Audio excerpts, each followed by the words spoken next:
السلام عليكم صاحبي عبد الجليل عثمان. ميكروفون كان هدي أدا ركتان ورود برو وميت كميدا ميكروفون هذا رود لوسو ساري إن سي بروفيشنال هم وقالة لوجو دو ضد بدن أيها وحياة ذيك سدان ميكروفون كان أو رود ميكروفون جو وادو ضد تقانان كان مركا كان فرق وين أيها ودحية مركا أدا ركتان مدة لبض سنة وحن استعماله ميكروفون كان أدو ضد تقانان أو جو توغا لكن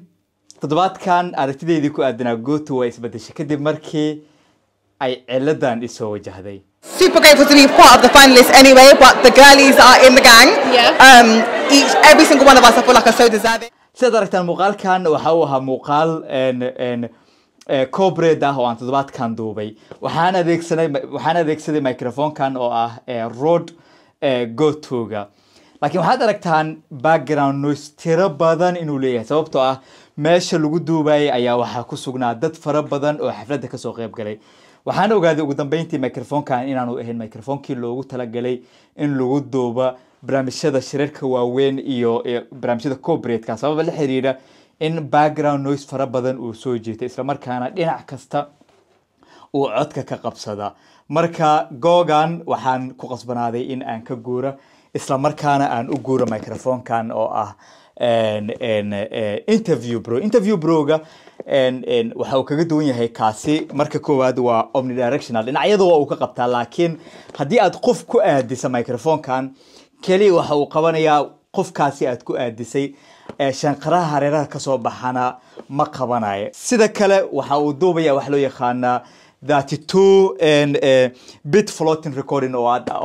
aad wada taqaanaan kaasi oo ah in codka hadii qofka uu zaid u hadla aad hoos u gaabin karta isla markaana hadii uu hoos u hadla aad kor u qaadi karta waxa uu leeyahay sidoo kale 32 bit float recording ayuu leeyahay waxa kale oo uu leeyahay saaxiibayaal sida wada taqaanaan audio gain ayuu leeyahay oo ah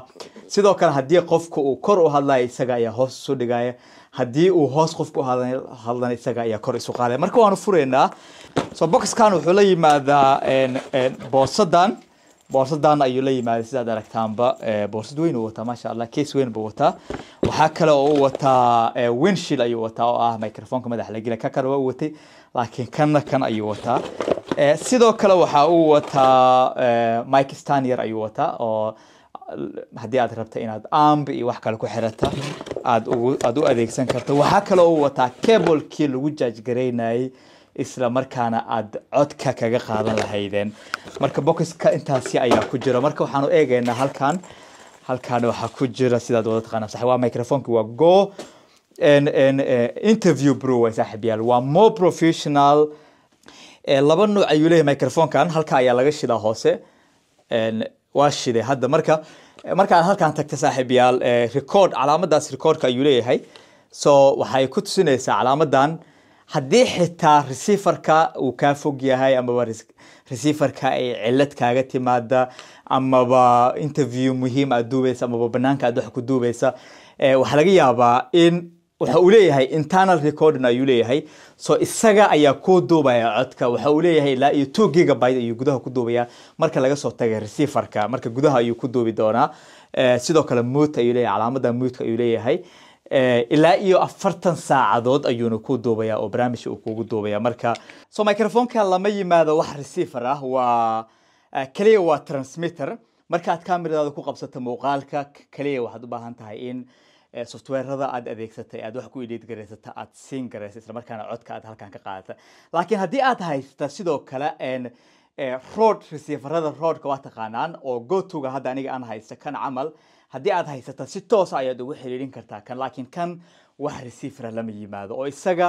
ayaa internal recording ku sameynaya marka waxaad u baahan tahay in internal recording aad halkan ku duubtay inta aad cable-ka adeegsata aad kala baxda codkii sidaasina aad codkaaga iyo muuqaalkaaga isu dul saarata